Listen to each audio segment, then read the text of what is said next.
Hey, welcome in everyone to Dom Time, a passionate issue, an issue really that stirs things. Talking in studio with Jesse Bacon, who's a grassroots activist in a group that has a lot of things that go on in the public schools about standardized testing, about testing that your kids, or if you're a taxpayer, that you're paying for.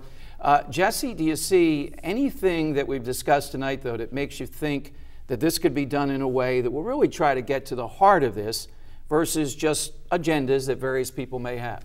Well, I think the heart of it really needs to be, these problems that you've highlighted, the educational inequities, and those play out in a lot of ways, including the narrowing of the curriculum. I saw the words flash by, but I just wanted to say, the reduction of art and music and the kind of things that really anyone will tell you, those are the things that transform people's lives. But I think these schools are being a bit fraudulent again in this. No one's forcing them to do this. We realize the pressure, but there's a lot of guidelines to say don't do these things, don't be teaching to the test.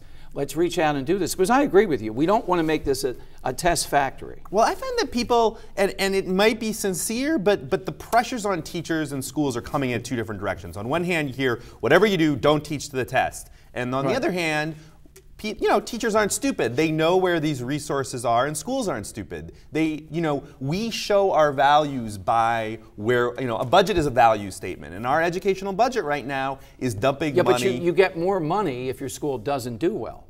The heart of the system is that you will eventually get that money cut off, or the money will come with such strings attached that can destroy whatever it is you're working on. Okay, and my bottom line, seeing this year after year after year, is maybe a sledgehammer approach, being in the classroom, seeing this. Somebody had a breakthrough, and that's why Kennedy allied with George Bush to do this, and of course it has to be tweaked, etc.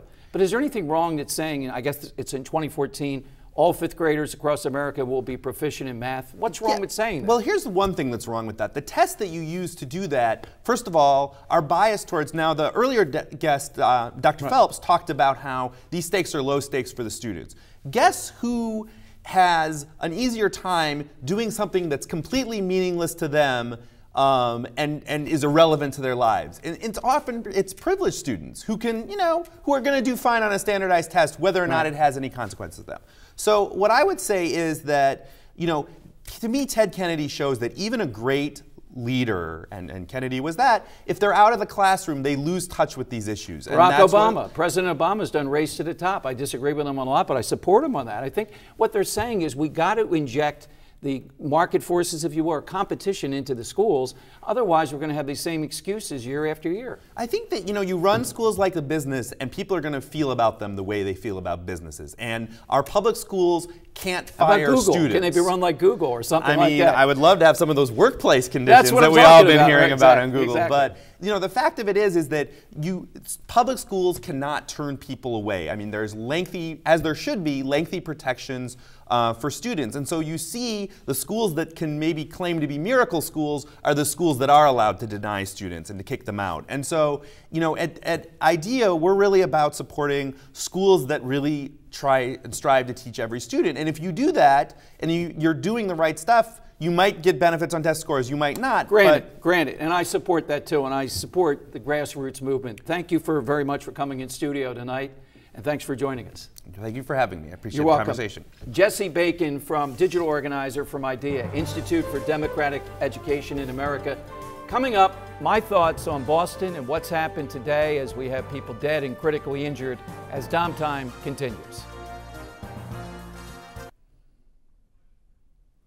Thanks for joining us tonight on Dom Time. As you know, at the end of every Dom Time, I talk about something that's happened to me during the week, something I've written about, something I've observed. Well, the big story during the show tonight, of course, we have now 50 people that have been injured in one form or another, and apparently 2 dead at least in Boston at the Boston Marathon.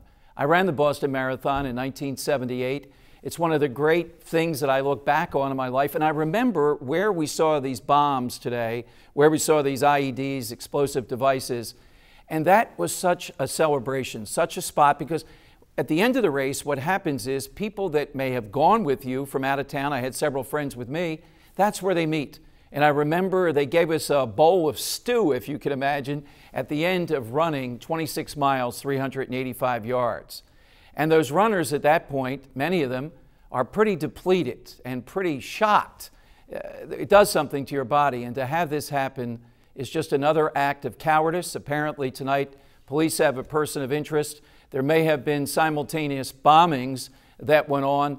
And at the end of the day, this will be some people who, for some gripe, some reason, result to acts of terrorism, acts of cowardice. So our prayers and our thoughts are with not only the people that have been injured and their surviving families, but also to what is one of the most wonderful, great events, if you ever have a chance to be up there in Boston on the day of the Boston Marathon, even the great Philadelphia runs. I don't know if they compare to what you see in Boston. More on this in a future Dom Time. Thanks so much for joining us tonight, and more on standardized testing here on Dom Time.